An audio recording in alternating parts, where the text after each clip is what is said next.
Hola mis queridos amigos, nuevamente con ustedes, su doctor Maximiliano, su doctor Tigre, el que ronca en esta negra noche neoliberal latinoamericana, en especial ecuatoriana ahora. Hoy hablaremos acerca de la catástrofe económica y social que está viviendo Ecuador cuando es el 25 de enero del año 2022. Comenzaremos diciendo que la violencia es la primera manifestación de esta catástrofe que estamos padeciendo los ecuatorianos cuando el narcotráfico, la violencia familiar, la violencia social, el sicariato y la inseguridad han pasado a ser las cartas de apuesta de los violentos, y esto se ha traducido hasta en represiones por parte de la embajada norteamericana, que ha señalado a narcogenerales que están incluidos en las redes de narcotráfico. Por supuesto, nos queda por delante esta violencia carcelaria que fue tan evidente durante el gobierno de Lenín Moreno, pero llegó a límites extremos al iniciarse el gobierno de Guillermo Lasso. Por otro lado, la pandemia nos ha dejado muertos y enfermos que ya pasan los 40.000 en los muertos, y los enfermos todavía no podemos señalar porque estamos en este momento con una nueva ola de el COVID denominado Omicron. Esto ha generado un distanciamiento social nuevamente, multiplicación de los desocupados, una quiebra masiva, una gran fuga de capitales que se han traducido inmediatamente en una masa emigratoria de ecuatorianos que se valen de cualquier recurso para saltar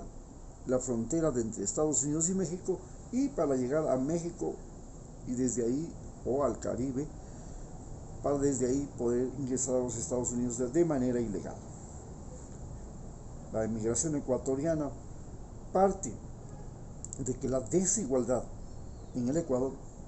se ha multiplicado y que la concentración de la riqueza, no solamente en Ecuador sino en el mundo, también se ha multiplicado y ha reducido la cantidad de ricos, pero estos ricos en cambio han multiplicado por miles sus ingresos. A su vez, la pandemia nos ha puesto en evidencia que los gobiernos han adquirido un poder extraordinario, porque ahora pueden no solamente intimidar a la población, obligarnos a estar en la casa, a utilizar mascarillas, nos pueden decir cuándo salir y cuándo no salir. Además, nos han demostrado que es increíble la cantidad de poder que tiene ahora la policía y el ejército, que son las dos instituciones que tienen la mayor cantidad de recursos y fondos, cuando en el resto del país nos vemos enfrentados a la violencia carcelaria, la violencia familiar, la violencia barrial, el sicariato, la inseguridad, que han puesto en evidencia lo que ya venía siendo patológico en Ecuador: la injusticia. La justicia no funciona. Aquí en Ecuador prácticamente se estudia derecho para aprender a hacer trampas, y esto es una de las grandes dificultades que tenemos en Ecuador. El Ecuador, que tiene este sistema francés de la justicia, de códigos de justicia, que es diferente al sistema consuetudinario de los norteamericanos, ha creado una justicia donde hay tantas normas y hay tantas formas de burlarse de las normas que la injusticia está por todas partes. A su vez, la educación, por la que tantos padres se sacrificaron años, tantos muchachos han pasado años de estudio, no han significado empleo. Y entonces la gran preocupación es si esta educación, primero religiosa, luego muy politizada, se ha convertido en una serie en el camino al fracaso, en el camino a la desocupación y Hoy tenemos que los ninis, aquellos que ni estudian, que ni trabajan, ya no son solamente los bachilleres de los colegios, sino que ahora son inclusive los que han terminado las universidades y hasta los que han hecho PhD y maestrías en las 100 mejores universidades del mundo. Una cosa absolutamente increíble, anormal, en tanto que este trastorno se multiplica cuando la internet es la que cambia el orden económico. Ya los negocios físicos, aquellos trabajos que se hacían rentando un local, adquiriendo un empleo, comienzan a ser desplazados por los trabajos que se pueden hacer en casa, se pueden hacer en una moto, se pueden hacer desde cualquier lugar y utilizando las redes sociales. Entonces, hay un analfabetismo digital en el Ecuador que comienza a pesar muchísimo y que comienza a asfixiar a la población. Y este analfabetismo digital ha sido y se ha convertido en otra de las causales del desempleo. Estamos frente a un momento en el que las protestas se vienen, el sicariato ha estallado, por todas partes hay el asesinato pagado, el asesinato decidido, y la inseguridad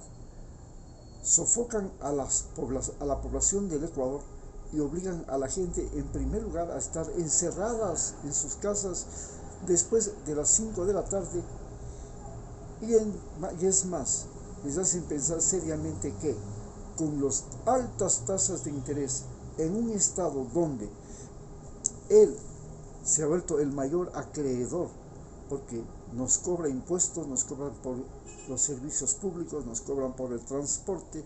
nos cobran por el impuesto a la renta, nos cobran por el impuesto, los impuestos prediales, en fin, se han cargado los impuestos. Y estos impuestos ahora están retrasados. Y el Estado no quiere saber nada de compasión al respecto, de mediar, de reducir la tasa impositiva, de evitar la sobrecarga a la población, porque la burocracia y al mismo tiempo los que son gerentes de los bancos, los que son ministros y altos funcionarios quieren sacar tajada del momento, cobrar salarios exorbitantes y hacer grandes negocios, porque están absolutamente conscientes que después de estos 4 años se acabó el banquete del neoliberalismo y se aproxima una ola del socialismo del siglo XXI que ya lo vivimos y que vuelve ahora con el posible retorno de Rafael Correa, con la posible candidatura de Jorge Glass o con la posible candidatura de Leonidas Issa. En estas condiciones nos encontramos que los empleos públicos, las Fuerzas Armadas, los bancos,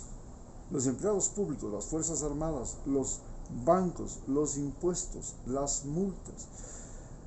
las moras, se han convertido en una carga social. Y esta carga social se vuelve insoportable para los ecuatorianos. Y esta carga social es la que nos está asfixiando, nos está obligando a escapar, primero de las ciudades y segundo, antes eran de los campos, ahora estamos tratando de escapar de las ciudades y buscando fuera del Ecuador alguna posibilidad, porque dentro del Ecuador la situación es, como se vuelve a señalar, catastrófica. Vivimos una catástrofe económica que no la habíamos vivido sino en 1999, cuando ya con el mismo Guillermo Lasso, como el mismo actor, la catástrofe bancaria, de la quiebra bancaria que produjo la gran ola migratoria. 30% de la población económicamente activa se fue y desapareció nuestra moneda, el sucre. Y después esta catástrofe social que la hemos vivido prolongadamente desde la segunda mitad del siglo XX, pero que en un periodo en el que Rafael Correa creíamos que la habíamos superado, pero desgraciadamente la catástrofe social ha retornado y nos seguimos hundiendo en un modelo económico y en un modelo social que nos está coartando. Muchas gracias.